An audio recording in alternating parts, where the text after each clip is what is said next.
O Espazo Lusquiños reabriu en xuño de 2022 tras a pandemia, pero en xaneiro do 2023 volvía a pechar as súas portas. Agora un grupo de 40 rapaces loita porque se reabra para poder seguir facendo música sen ter que pagar un alugueiro que non se poden permitir. Básicamente levábamos xa un tempo querendo que abrira o Lusquiños, máis dun ano, pero ca chegado o verano xa tomamos como a determinación de hablar co resto de músicos de Ourense, porque somos como a diferentes grupos, bandas locais, e nos coñecemos por este tema da música. Algúns nos coñecemos polo Lusquiños, outros por conciertos, ou porque quedamos para tocar. Normalmente quedábamos aquí, porque era un punto que nos quedaba cerca a todos, é gratuito, e pois, bueno, decidímonos un pouquiño facer ver, para ver se nos fan un pouco de caso, porque xa noutras ocasións escribimos a administración e diversas autoridades e non nos fixeron moito caso. Pois mira, eu levo nun grupo aproximadamente 2 anos.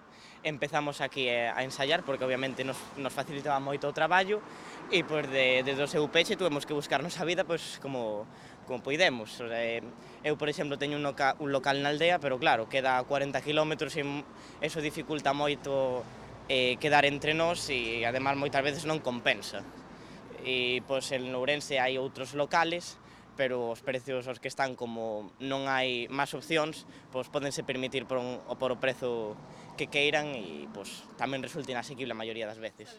Síntense abandoados e faltos de oportunidades para dar a coñecer os seus proxectos e botan en falta o apoio do Concello para poder despegar. Non só unha cuestión musical, xa que moitos deles socializaban nestas instalacións que tamén contan cun pequeno auditorio, salas de xogos, futbolín e, en definitiva, funcionaban como un punto de encontro para a xuventude.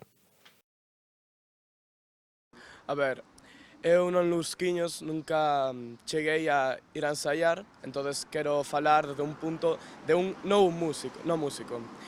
Eu soía ir cos meus amigos a pasar a tarde ao Lusquiños, xa que aparte de cousas relacionadas coa música, tiñas futbolines, xogos de mesa, podías simplemente ir a falar aí con os teus amigos. Entón, foi unha decepción que o cerraran.